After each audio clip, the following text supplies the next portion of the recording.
Hi, a warm welcome to all of you. Welcome back to BION, the channel that shares knowledge about holistic self-development through great books. Have you ever gotten angry over something small, only to be told by others that you're too sensitive, that it was just a minor issue, yet you still snapped? Do you often find yourself upset over trivial matters that even you feel are odd? Or do you often get misunderstood by others, but don't dare express yourself, just silently sulking instead? These little things in life don't necessarily mean that we are hot-tempered, overly sensitive, or quick to explode. The real reason is that you don't fully understand your own needs, nor how to meet them. German psychotherapists, in their classic work of psychology in Jeder steckte ein Elefant, Irinator steckte ein Elefant, pointed out that the causes of our emotions are not the little things like a mosquito butt, the massive emotions like an elephant hidden behind them. And hidden beneath those emotions are your unmet needs. You often crave emotional stability, but every time you get angry, you end up feeling regretful, blaming yourself for losing control and staying upset for so long. We admire people who rarely lose their temper. We think getting angry or lashing out is bad and want to eliminate those feelings. Yet even if we are normally calm, there are always moments when we can't stay composed. Then you feel shattered over and over again, even questioning yourself. Am I mean? Is there something wrong with me mentally?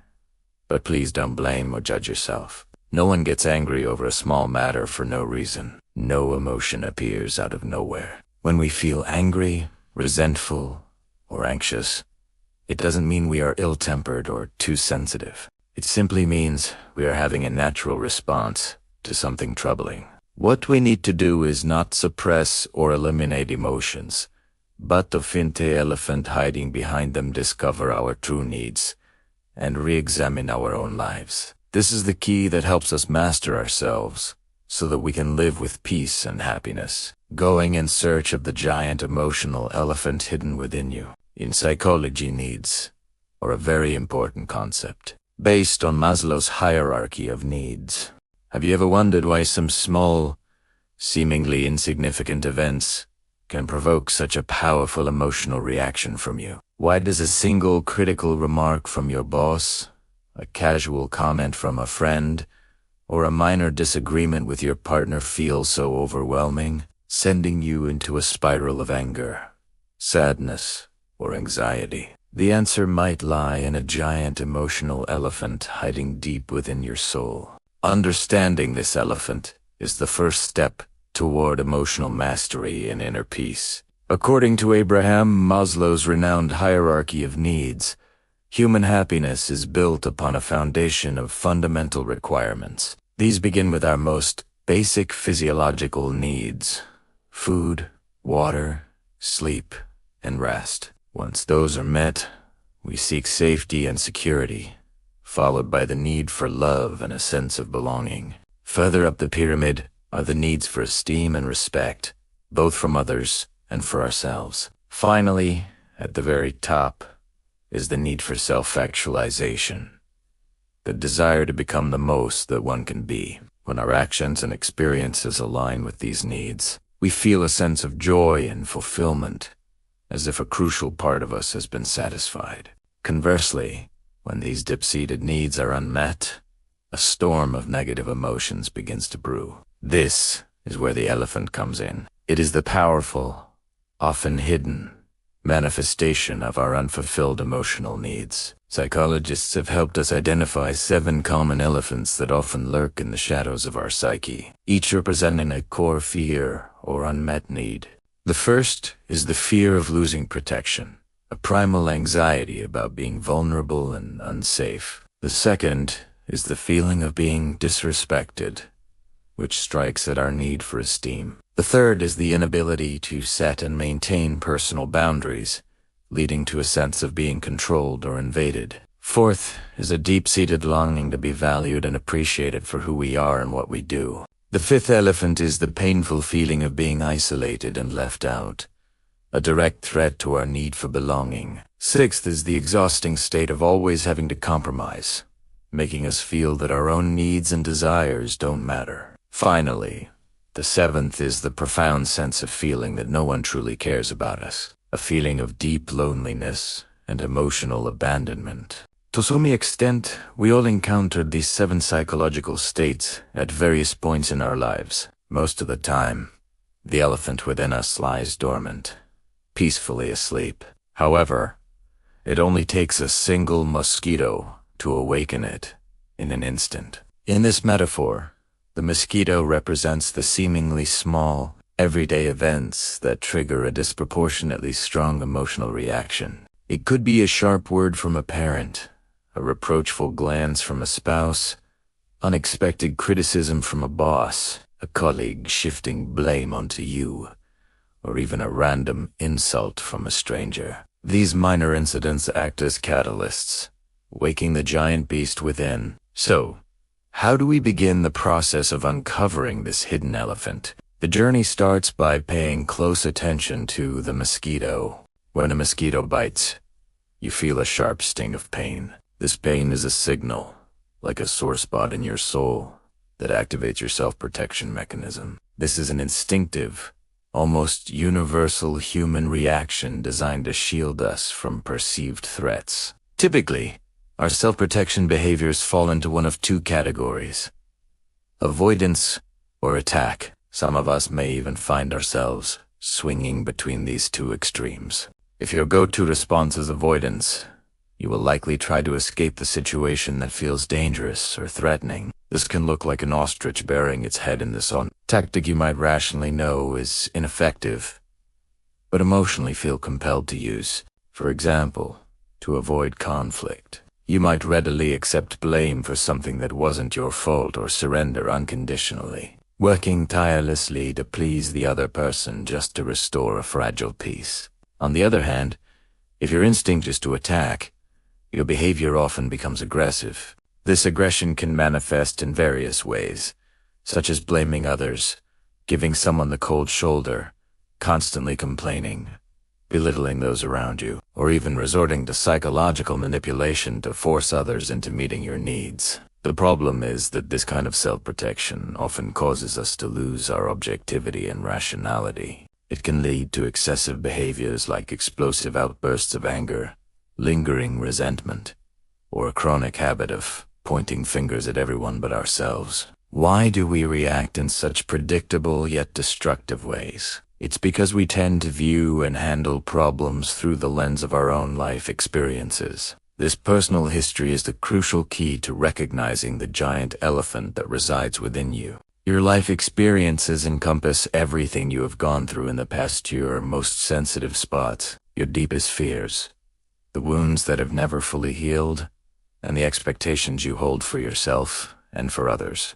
These experiences have taught you specific ways to protect yourself, and over time these patterns have become deeply embedded in your heart. They are the reason why certain triggers the mosquito bites can provoke such strong, and sometimes extreme, reactions when they touch upon your inner sore points. These are the fundamental steps to identifying the emotional elephant hiding within you. However, putting them into practice is far from easy. Each of us has a unique childhood, a unique set of wounds, and a unique collection of expectations that shape our inner world. To truly recognize your elephant, you must be willing to look deeply into your specific life experiences with courage and honesty. Sometimes, if the pain associated with these memories is too great, seeking the support of a professional therapist can be an invaluable step.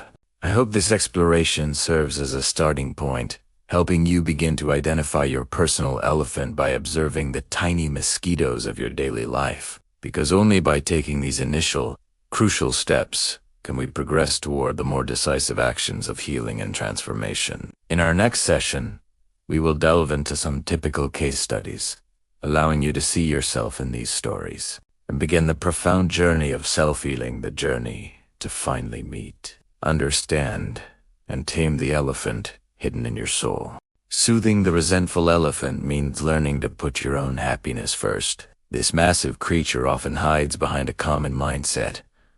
I have done so much for this person, yet they don't even acknowledge my efforts or see my worth.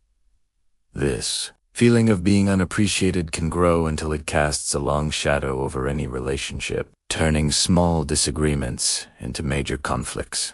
Let's look at a familiar situation that many of us can relate to in our daily lives. Anna, a housewife, has been married to Peter for 3 years, and the couple frequently argues over simple household chores. For instance, Peter often comes home from his job and casually throws his dirty socks onto the living room floor. To Peter, this is just a tiny, insignificant issue, like a mosquito buzzing by something not even worth making a fuss over. But for Anna, this seemingly small action conceals a giant, resentful elephant. Whenever she sees Peter carelessly leaving his socks on the floor without a second thought, her mind is immediately flooded with frustrated thoughts. It is always me who has to clean up after everyone. I am not your maid, you know. Did I really go to university and build a career just to end up cleaning the house for you every single day? The real conflict here isn't actually about the dirty socks on the floor. It is about the deep-seated wounds and unfulfilled expectations rooted in Anna's past. As a child, she was constantly pressured and often felt abandoned, taking on housework and caring for her younger brother in the desperate hope of gaining her parents' recognition and love. This habit of sacrificing her own needs to earn acknowledgement became deeply ingrained in her personality, following her into adulthood. As she grew up, this pattern led her to once again sacrifice her choices, this time moving to a distant city to marry Peter.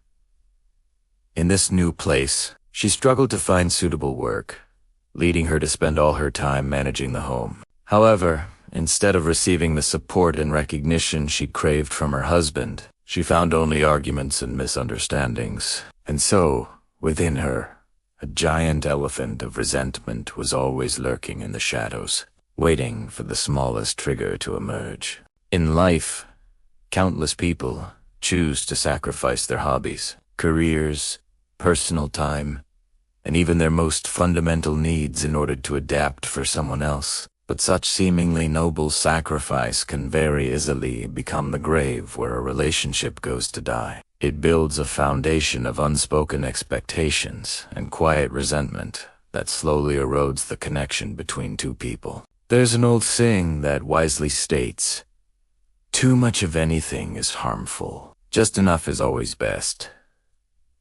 This applies perfectly to relationships. Excessive sacrifice, just like complete and utter selfishness, can make a relationship as tense as a string stretched to its breaking point, ready to snap at any moment. Finding a healthy balance is the key to sustainability and mutual respect. Therefore, instead of constantly sacrificing yourself in an endless effort to please others, the best path forward is not to stop giving altogether or to continue harboring resentment. In silence, the solution is to prioritize your own happiness and well-being. It is crucial not to let so-called duties and obligations bind you to a state of perpetual unhappiness. Following this realization, Anna learned to voice her real needs to her husband. She explained how his small actions made her feel unappreciated and overworked. In turn, Peter began to understand her perspective and supported her in setting aside dedicated time and energy to carefully look for a job that would be suitable for her skills and passions. Together, they sat down and discussed how to divide the housework more fairly, and they also started spending more quality time connecting and sharing their thoughts and feelings with each other. Anna even took the step of reserving one day each week just for herself. On this day, she had no plans and felt no pressure from anyone. She was completely free to do whatever she wanted, whether it was reading a book, meeting a friend, or simply enjoying the quiet. In any relationship, remember not to sacrifice your true self merely for the recognition of others or in the faint hope of being loved in return. Learning to prioritize your own happiness is not an act of selfishness. It is an act of sincerity with yourself. Only when you honor your own needs and desires can you truly be happy. And only when you are genuinely happy from within can you create happiness for those around you. Sustain healthy and balanced relationships. Live authentically as the person you were meant to be, and nurture the constant presence of inner peace within your soul.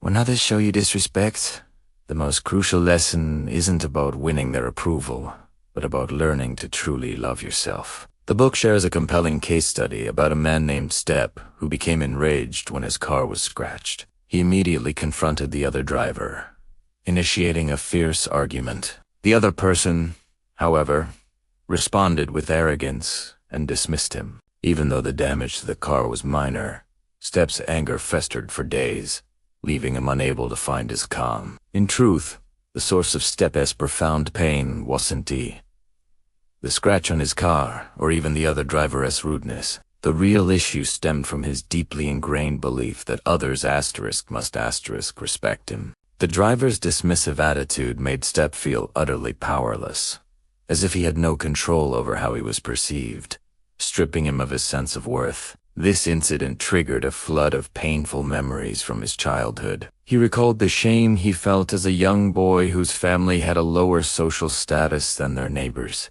That feeling of inadequacy burrowed deep into his subconscious, creating a relentless craving for recognition and respect from everyone he met. As an adult, this insecurity manifested in his behavior. He frequently resorted to provocation and verbal aggression as a way to win arguments and assert his dominance. He tried to build a fortress of self-worth by acquiring external symbols of success: a luxury car, a beautiful house, designer clothes, and other status symbols. Yet, despite all his material achievements, Step never felt genuinely happy. He was chasing values that were merely a facade, a desperate attempt to cover up a painful truth he could unface.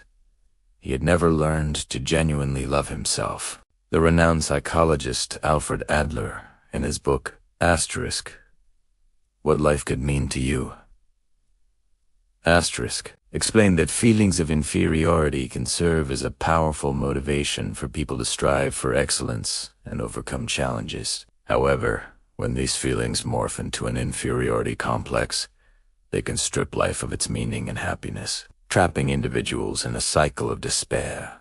For Step, this was precisely the case. His inferiority complex had become the master of his life, forcing him to live in a state of constant dependence on external validation. It was like trying to fill a bottomless jar. No matter how much water you pour in from the outside, it can never become full. His intense anger over the scratched car wasn't just a fleeting reaction to a minor inconvenience. It was a powerful signal pointing to a much deeper wound in his soul. Step needed to understand that his rage wasn't truly aimed at the other driver. It was a projection of his profound disappointment with himself, a self that had never been healed from the emotional scars of his childhood. What Step truly needed wasn't more respect or recognition from the outside world. He didn't need another luxury item or a victory in an argument. What he needed was the courage to turn inward, confront his pain, and finally understand that his intrinsic worth had nothing to do with material possessions or the fleeting attention of others.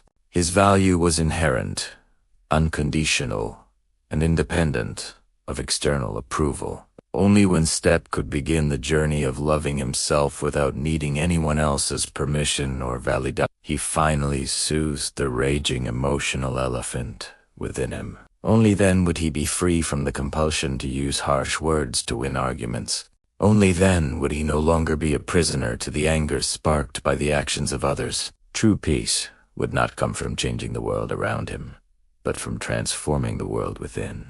Even small matters like this show how we soothe the submissive elephant inside us just to please others, instead of learning to speak the truth. One late night, Lisa and her husband were settling down in their apartment when an angry knock rattled their door. Their neighbor stood there, accusing them of drilling at such an inconsiderate hour. Startled, Lisa's immediate response was an apology. "I'm so sorry," she said, "but we don't even own a drill." The neighbor, still fuming, muttered, "If it's not your place, then it must be the one below, so inconsiderate," before turning and walking away. Lisa was left trembling with anger, her mind racing with a silent hope that her neighbor would believe her. She couldn't let it go, complaining to her husband about the injustice. He agreed the neighbor had overreacted and suggested they visit them the next day to clear the air. Lisa immediately rejected the idea, but couldn't shake the simmering rage. Finally, her sleepy husband, wanting the issue to be over, said, "Just go to sleep. Nothing happened." To him, it was a simple misunderstanding that would fade by morning. He couldn't grasp why Lisa was holding onto the anger so tightly. What he did unrealize was that this seemingly tiny misunderstanding was like a mosquito bite that had awakened a giant emotional elephant inside his wife. When falsely accused, Lisa's first instinct was to apologize, followed by a quick explanation that they didn't own the tool in question, even after the neighbor had departed. Her primary thought was still centered on defending herself and ensuring she wasn't disliked. What was she truly afraid of? Deep down, her fear was of conflict, the fear that the neighbor would resent her or hold a grudge. Many of us are just like Lisa.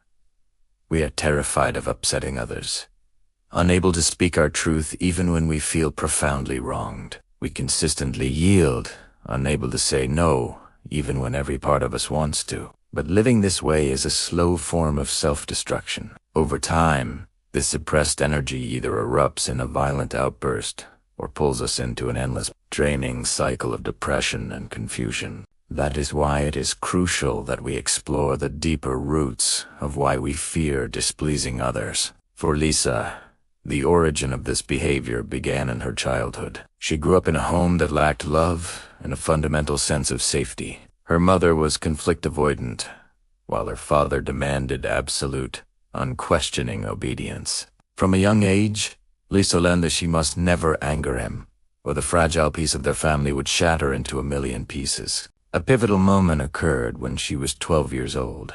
Her rebellious older sister stood up to their father, who then tried to beat her. In a moment of incredible bravery, Lisa stepped in between them, physically stopping him. In the aftermath of that terrifying event, she made a vow to herself. She would never be like her sister. It was far better to suppress her own needs, to obey, and in doing so, secure her parents' love and maintain a peaceful home. From that day forward, she mastered the art of pleasing others to avoid conflict. Over the years, this conscious strategy hardened into an unconscious instinct, driving her immediate apology when the neighbor wrongly accused her. So, how can we begin to free ourselves from this anxious state of fearing rejection and conflict? The first step is to consistently remind yourself, you are a grown adult now. You are strong enough to stand your ground and defend your own boundaries. You have the power to create your own sense of safety, independent of others' approval. When you feel disturbed or wronged, dare to express your anger. Remember, the goal is to express anger, not to explode with it. For instance, Lisa could have responded differently. She might have said,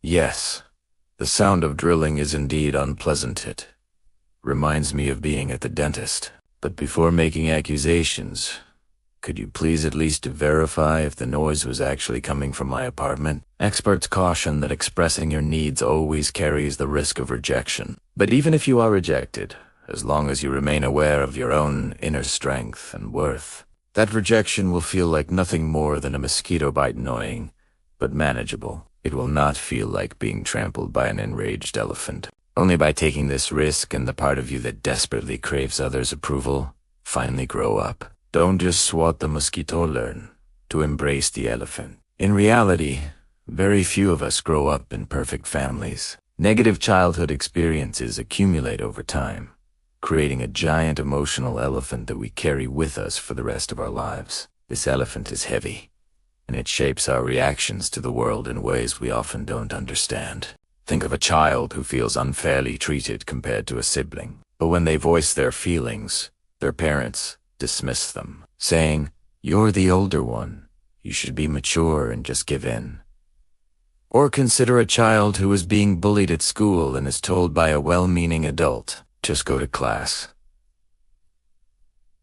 and ignore them. They'll stop if you don't give them a reaction. When our true feelings are repeatedly denied or invalidated, we as children unconsciously learn to reject our own emotions.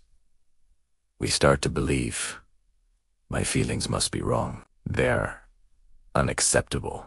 I must conform to what others expect of me to earn love and attention. Over time, We lose touch with our own emotional landscape, becoming hypersensitive only to the expectations and desires of others. The great philosopher Immanuel Kant once said, "Humans are not means for others, but ends in themselves. Your feelings, your needs, and your truth are valid simply because they are yours." Unexpressed emotions become hidden pain points that trigger disproportionate reactions throughout our adult lives. Without these unhealed wounds, Stephen's anger over the scratched car would fade quickly, since the damage wasn't even real. Anna and Peter wouldn't have a massive fight over a pair of socks, but would instead discuss their true needs for respect and partnership. Lisa wouldn't lose a night's sleep over a simple misunderstanding with a neighbor. And you, too, wouldn't find yourself completely exhausted by trivial matters that seem to derail your entire day. You will then lash out in anger over small provocations, or find yourself constantly avoiding conflict out of a deep-seated fear of disapproval. Instead, you can choose to return to your childhood self. It is time to heal the insecure, sad, and clumsy child within who longed for attention and approval. Embrace that child with the unconditional love you always deserved. Give yourself the courage to speak your truth, the honesty to be authentic with yourself, and the strength to develop your own inner values, independent of external validation. Thank you for listening. If you found this video helpful, please share it with someone you know who might need to hear this message. Don't forget to like, subscribe, and hit the notification bell so you can catch our new videos every week. Once again, thank you for your time, and we'll see you in the next video.